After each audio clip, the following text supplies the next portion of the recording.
After 2 years and an agonising final few hours, signs of movement.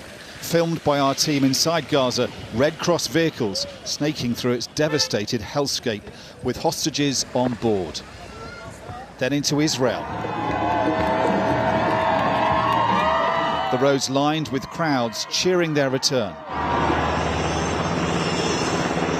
The 20 hostages, all of them men, were then flown from southern Israel by helicopter. Their ordeal has traumatised an entire nation. Their release, freeing Israelis from that torment. After waiting for so long, the agony is over. For those who were kidnapped and their families who feared this moment would never come. Guy Gilboa Delau was abducted at the Nova Music Festival on October the 7th, reunited today with his family after so long, all of them overwhelmed with joy.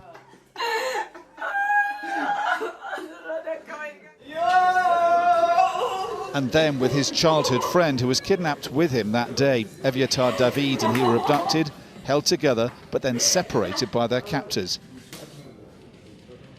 They are reunited now.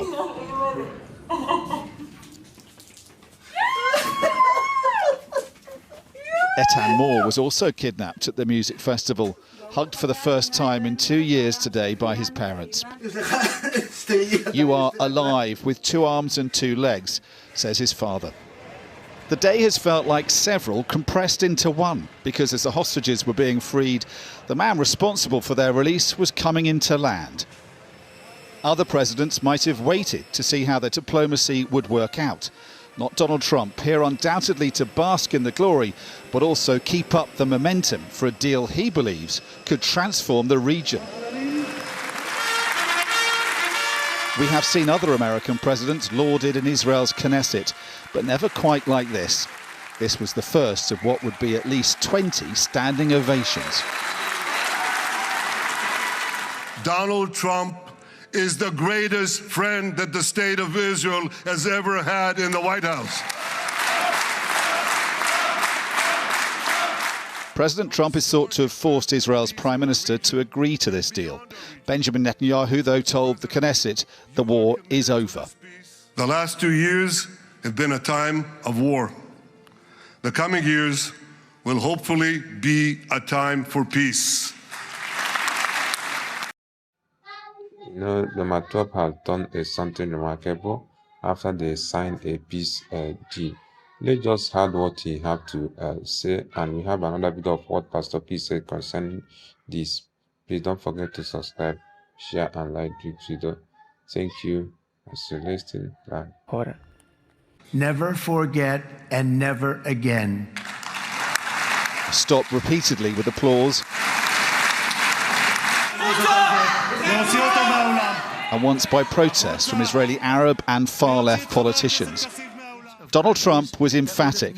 This is the start, he says, of a new dawn. This long and difficult war has now ended. You know, some people say 3,000 years, some people say 500 years, whatever it is. It's the granddaddy of them all.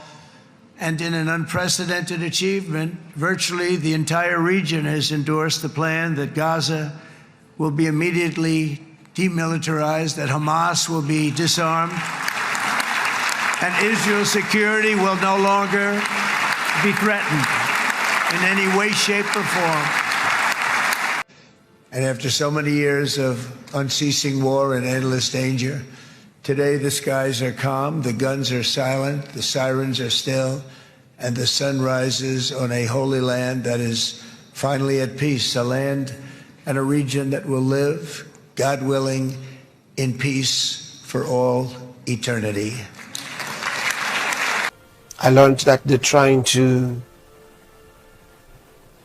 get a deal in the Middle East between the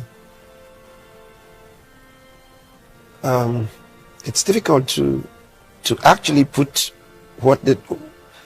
is it a deal between Israel and the Palestinians? That can be said to be a deal, but you can't you can have a deal between them and Hamas. And here's why. Because Hamas was called and branded a terrorist organization. Yes, sir. You don't have deals with a terrorist organization.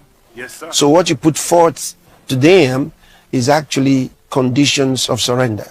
Yes, sir. That's what you put before them. Yes, sir. So the deal with the Palestinians,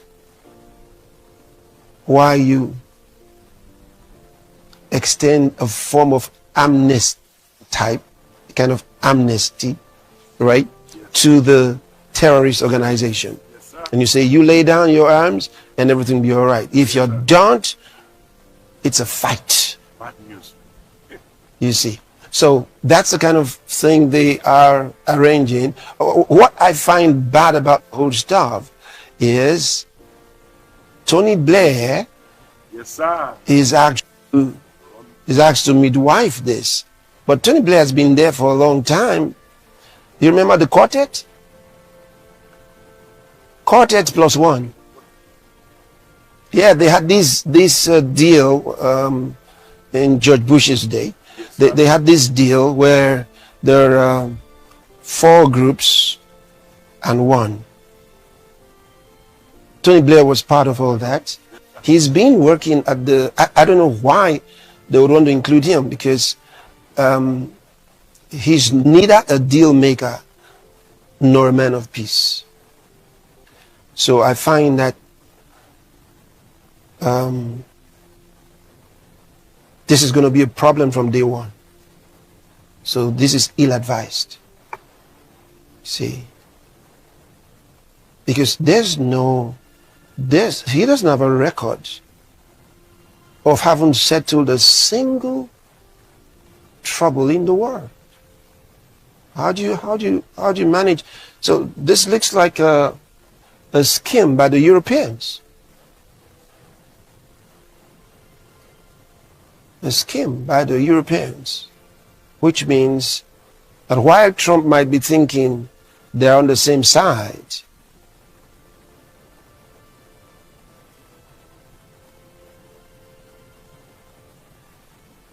they're not on the same side.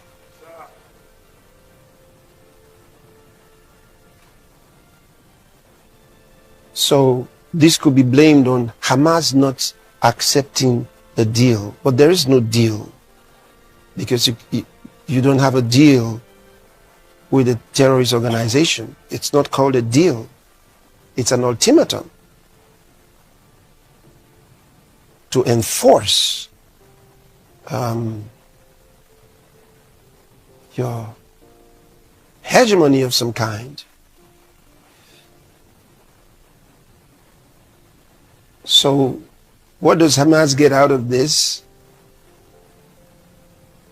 I already said it. It's amnesty. And that they don't like. You know, for who they are, that their pride is too much to accept amnesty. Oh, wow. How do you come this far with all this fight and then you take amnesty? I don't think they will like that. So it's like a trap. But the truth of the matter is, what they did October 7th was bad. It was bad. It was bad. There's no way to look at it and excuse it. There's no excuse whatsoever. There's no excuse, especially when you think of the fact that several of those people that were captured by them died. How do you explain it? Many were killed. And then even the ones who lived were abused and assaulted in the most horrendous way. So it's inexcusable. Inexcusable. It's inexcusable. So in reality, they don't deserve what you would call a deal, because by every standard, what they did was wrong.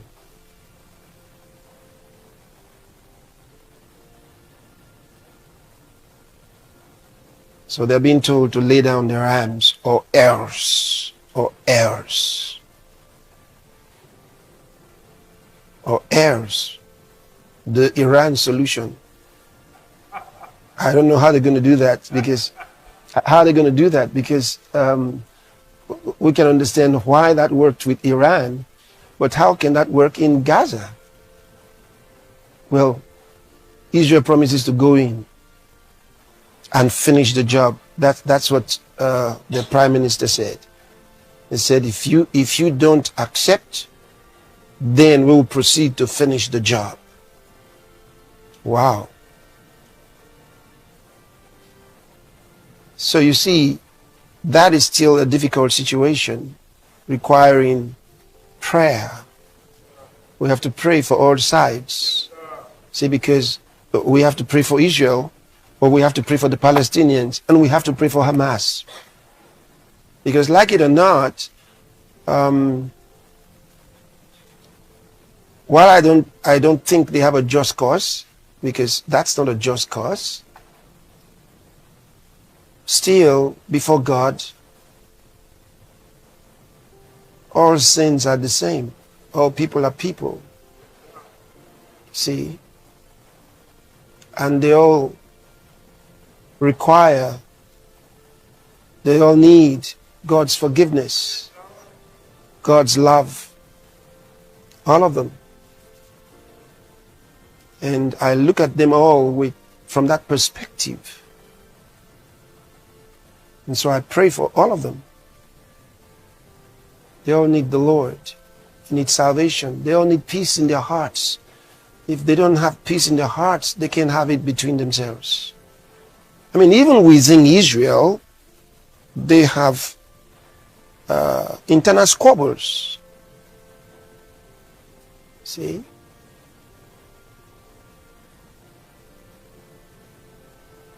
Many countries do. There's hardly a country where they're all in one direction.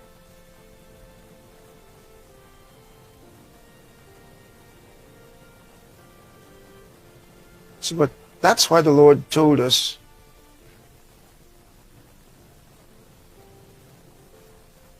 to pray for others, pray for the nations of the world, pray for all men and their leaders, so they can be guided in decision making. Because at the end of the day, it's all about decisions. How people decide what they're going to do. It's on their minds.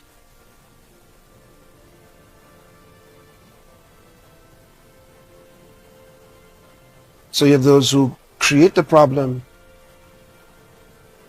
with a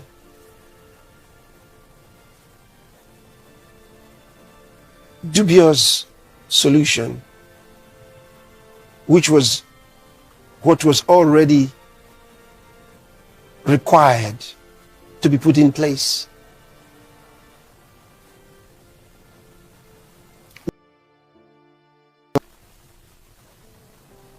Which was sneaked on the world for the purpose of